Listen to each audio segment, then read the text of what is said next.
네, 반갑습니다. 평생자산관리연구소의 유평창 소장입니다.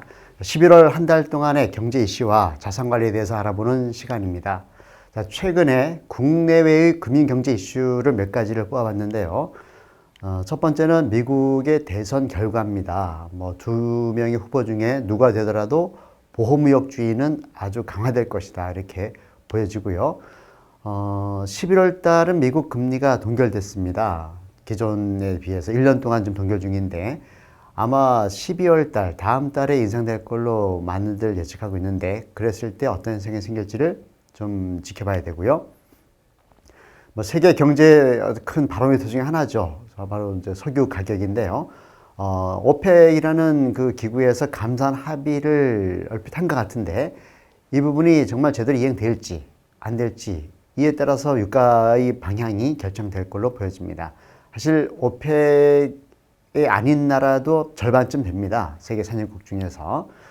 자, 그러면 올해 말에 12월 달에 미국 금리가 올라갈 걸로 이제 예상이 되는데, 만약에 그런다면 어떻게 포트폴리오를 가져갈 것인가에 대해서 한번 체크해 보겠습니다. 자, 한번 기록을 보겠습니다. 한동안 정말 우리 양적 완화하면서 제로 금리, 즉 0%에서 0.25% 사이로 정책 금리를 가져갔습니다, 미국에서. 그러다가 2015년 12월 중순에 0.25에서 0.5%로 이렇게 올렸죠. 미국의 금리는 구간으로 제시합니다. 우리나라처럼 1.25%포인트 이렇게 하는 것이 아니고, 그리고 이 부분이 이제 다음 달이나 아니면 내년 초 정도에 이제 베이비 스텝이라고 하죠. 0.25%포인트끼리 움직이는 거. 그렇지 않고 만약에 0.5%라든가 1%포인트가 움직인다고 하면은 빅 스텝이라고 합니다. 하지만 서서히 올릴 걸로 예상이 되는데, 그랬을 때 최고 금리 상단이 0.75%가 될 걸로 예상이 됩니다. 자, 그러면 자연스럽게 미국 달러 화폐에 대한 가치가 올라가죠. 그러면 미국 달러는 그 자체가 하나의 자산으로 볼 수가 있거든요. 그랬을 때는 이 달러에 대한 예금이나 RP라든가 ELS 관련된 투자 비중을 확대하는 전략이 필요해 보입니다. 그리고 주식이 좋아서라가 아니라 금리가 올라가게 되면 자연스럽게 채권 가격은 하락을 합니다. 즉 채권 수익률과 채권 가격은 반대에 눌리기 때문에 금리가 올라가면서 채권의 가치가 떨어질 걸로 예상되기 때문에 채권을 줄이고 주식이라든가 원자재 쪽으로 투자 중심을 좀 옮길 필요가 있지 않는가 생각이 됩니다. 그리고 기존에 채권을 투자를 했거나 아니면 채권은 펀드에 가입했던 분들이라고 하면은 장기채에서 단기채로 좀 바꾸는 그런 작업, 좀 전문용어 듀레이션이라고 하는데요. 가중 평균 만기의 기간을 짧게 가져간다. 즉, 우리 야구를 할 때요.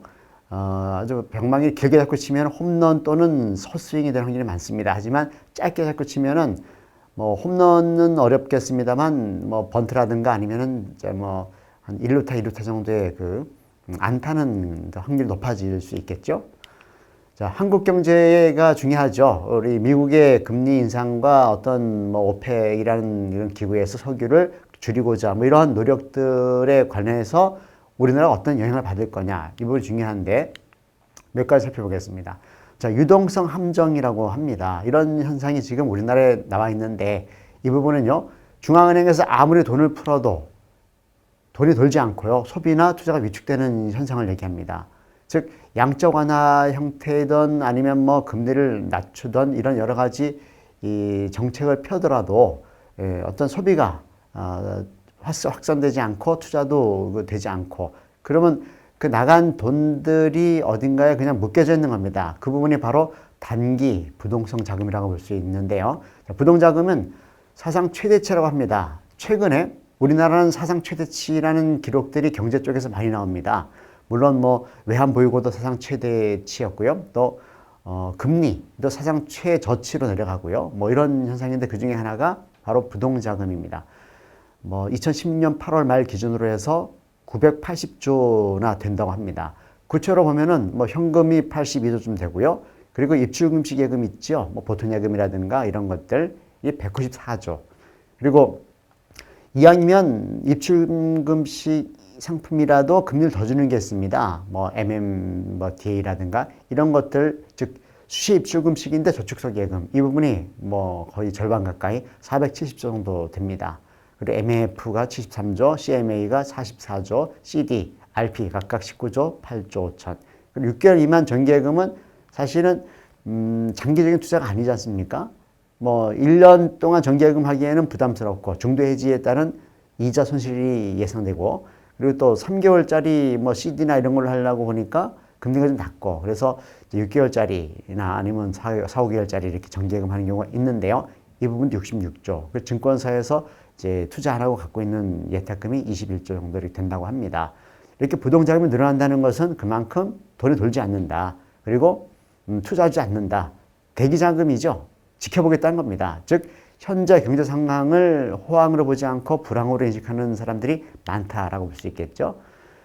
그리고요, 1인당 GDP와 1인당 가계부채 매우 의미 있는 그런 시그널입니다. 두 개를 한번 비교해 보겠습니다. 자, 1인당입니다. 자, GDP는 국가 성장률에서 나눠 갖는 거예요. 가령 대한민국 국민들이 5천만 명이라고 했을 때 뭐 총 뭐 한 1,500조쯤 될 수 있겠죠. 우리나라 GDP가. 그것을 나눴을 때 1인당 작년 말 기준으로 2015년 말 기준으로 27,633달러였다고 합니다. 그리고 최근 2010년 2월 2분기 즉 6월 말이죠. 이때 1인당 가계부채가 21,407달러라고 합니다.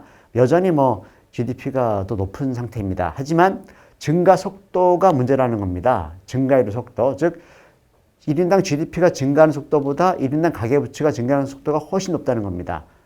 최근 통계를 보면은 가계부채 증가율은 11%고요.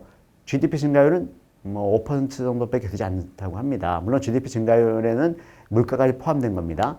자, 그랬을 때 2021년도가 되면 1인당 GDP가 37,000달러로 예상되는데 반면에 비해서 가계부채는 38,319달러로 추산된다는 겁니다. 물론 정확한 것은 가봐야지 알겠습니다만, 이렇게 가계부채 증가한다고 치면은 결국은 우리나라 가계부채가 큰 경제에 발목을 잡을 수 있다라는 우려에 대해서 한번 제가 시그널을 보여드렸습니다.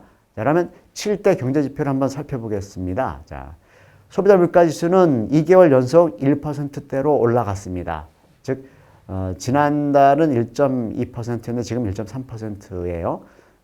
그러면 과거에 우리가 2014, 5년도 거의 0%대 소비자 물가였는데 지금 이제 1%로 올라갔다는 것은 뭐 일부 서민 경제에는 악영향을 줄 수 있겠습니다만 국가 경제 전체로 볼 때는 그래서 조금 그 경제가 살아나지 않느냐라는 시그널 중에 하나다 이렇게 볼 수가 있고요. 여기에 부응해서 소비자 심리 지수가 조금 올랐습니다. 그리고 기업체 제조업의 그 업황 실적 BSI 지수죠. 기업 경기 실사 지수는 변동이 없었고요. 그리고 57개월째 무역 수지는 흑자를 보이고 있습니다. 그런데 늘 말씀드리지만 불황형 흑자라는 겁니다. 즉 전년 동월 대비 수출 감소폭보다 수입 감소폭이 컸기 때문에 어떤 흑자가 났지만 이건 건강한 흑자는 아니라고 볼 수가 있겠죠. 그리고 근원 소비자 물가는 1.5% 정도가 지금 보여주고 있습니다. 뭐 제가 늘 이 시간을 통해 말씀드렸지만은 근원 물가는 2%, 3%를 계속 움직였었거든요. 그 정도 선에서 이 부분이 내려갔다는 것은 최근 소비자 물가가 올라갔지만 어떤 근본적인 경제 펀더멘탈은 저성장, 저금리, 저물가 기조로 계속 가고 있다라고 볼 수가 있겠죠. 특히 신선식품 지수가 15.4%나 올랐습니다. 전년 동월 대비해서 이 부분이 그나마 물가를 끌어올리는 거 아닌가 이런 생각을 해봤습니다. 물론 근원 소비자 물가 지수는요, 농산물과 석유를 제외한 겁니다. 그래서 지금 현재 1.5% 정도로 낮은 구간으로 점점 내려가고 있다라는 측면입니다. 자, 캔들 차트 월봉 기준입니다. 제가 관찰하고 있는 주요 6대 지수를 보게 되면 상해 지수 말고는 전부 다 내려갔습니다. 지난 10월 말 기준으로 봤을 때 이 부분은 미국 금리 인상에 대한 그런 부담감 이런 부분과 이제 오펙의 감산 합의가 이행될지 안 될지에 대한 불확실성, 뭐 미국 대선의 어떤 불확실성 이런 걸로 연유된 걸로 판단이 됩니다. 자, 금리는요 여전히 사상 최저치고나 머물러 있습니다만 아주 미세하지만 3년 만기 국고채 수익률은 조금 좀 올랐습니다. 그리고 은행의 최금리는 또 내렸습니다. 물론 은행권은 예금 이자와 대출 이자 차이, 즉 예대 마진을 그 주수입원을 하기 때문에 금리가 내릴 때는 빨리 내리고 올라갈 때는 천천히 올리고 또 반대로 대출 이자율은 빨리 올리거나 빨리 내려버립니다. 이런 부분 때문에 이제 사실은 뭐 좀 은행권에서는 이제 대출 이자는 올리고 은행 금리는 내리고 이런 현상이 나타나고 있는 것으로 보여집니다. 환율은요, 우리 지금 외환 보유고가 계속 증가하고 있어서 기본적으로는 우리 이제 뭐 원화가 강세 모양새지만 여러 가지 이제 이유로 앞으로 이제 미국 달러 금리 인상을에 따른 어떤 외환의 어떤 엑소도스가 된다고 치면은 당연히 이제 우리 원달러 환율은 상승, 즉 원화 가치 평가절하가 될 수가 있겠습니다. 그러한 전주곡일지 모르겠습니다만 한 21원 정도 월 평균, 10월 평균 원달러 환율이 좀 소폭 상승한 모양새를 보여줬습니다. 통화량은요, 여전히 지표로 볼 때는 M2 증가율은 증가했는데 불구하고 시중에 자금이 돌지 않는다. 뭐 이런 결과로 인해서 즉 대기성 자금인 부동자금이 단기 부동자금이 사상 최대치로 가고 있다라는 것으로 이제 그 정합비라고 하죠. 하나의 시그널이 다른 쪽의 시그널과 비교했을 때 같이 움직이는 세트가 있거든요. 그 부분이 이제 이렇게 나타난 것 같고요. 또 제가 주요 지표로 보고 있는 것이 바로 투자자 예탁금이라든가 코스피, 주식거래 대금, 그리고 주식형 펀드 잔액인데 이 부분 세 가지가 전부 다 약보합세를 보여주고 있습니다. 이게 확실하게 하향으로 들어간다고 치면은 주가부터 상당히 좀 어려움을 겪을 수가 있겠죠. 자, 원자재는요, 두바이유 기준으로 뭐 월 평균입니다. 9월 평균 대비 10월 평균이 5달러 정도가 상승했고요. 금시에는 뭐 좀 상당히 내렸습니다. 뭐 온스당 61달러 정도가 내렸습니다. 물론 금과 달러는 반대 개념이 있기 때문에 마치 주식과 채권처럼 달러 금리가 상승될 걸로 예상된다고 하면은 금시세는 내려가기 마련이죠. 반드시 그 뭐 일치한다고 볼 수 없습니다만 그런 형태로 나타나기 때문에 거기에 따른 역시 사전 어떤 스탠스를 좀 내리는 거 아닌가 이런 생각을 해봤습니다. 자, 부동산은요, 별 차이는 없습니다. 사실 강보합인데요. 최근에 정부에서 가계부채에 대한 걱정과 어떤 아파트 중심으로 주택 초과 공급 시장 수요보다 이런 우려를 많이 하는 것 같습니다. 그래서 여러 가지 어떤 11월 3일 날 가계부채 관련 대책을 발표했죠. 가령 뭐 분양가 전매를 제한한다든가 아니면 특정 지역에 뭐 투기 과열 지구를 지정한다든가 또는 뭐 여러 가지 어떤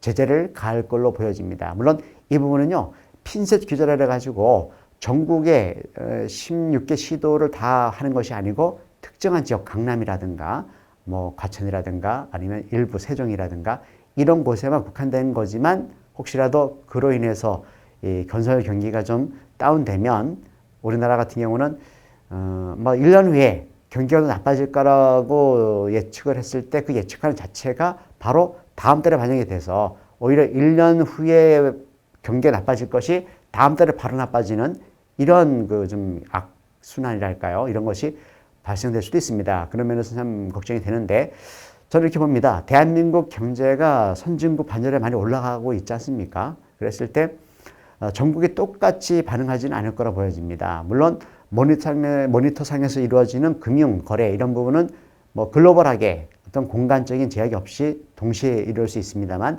부동산만큼은 지역적인 영향이 가장 크거든요. 가령 전국에 주택이 초과 공급됐다.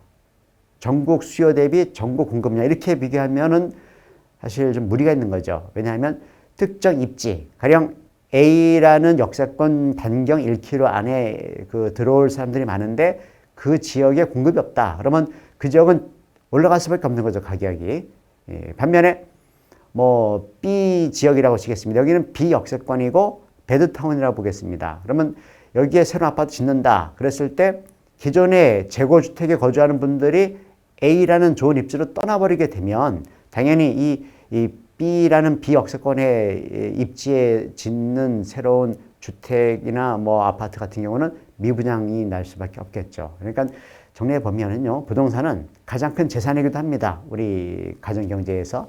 근데 이것을 어떤 금리라든가 아니면 뭐 해외 경제 지표라든가 이런 걸 가지고서 일률적으로 재단하기는 어렵다라는 얘기를 다시 한번 드리고요. 이번 한 달도 좋은 어드바이스를 해주시기 바랍니다. 네, 수고하셨습니다.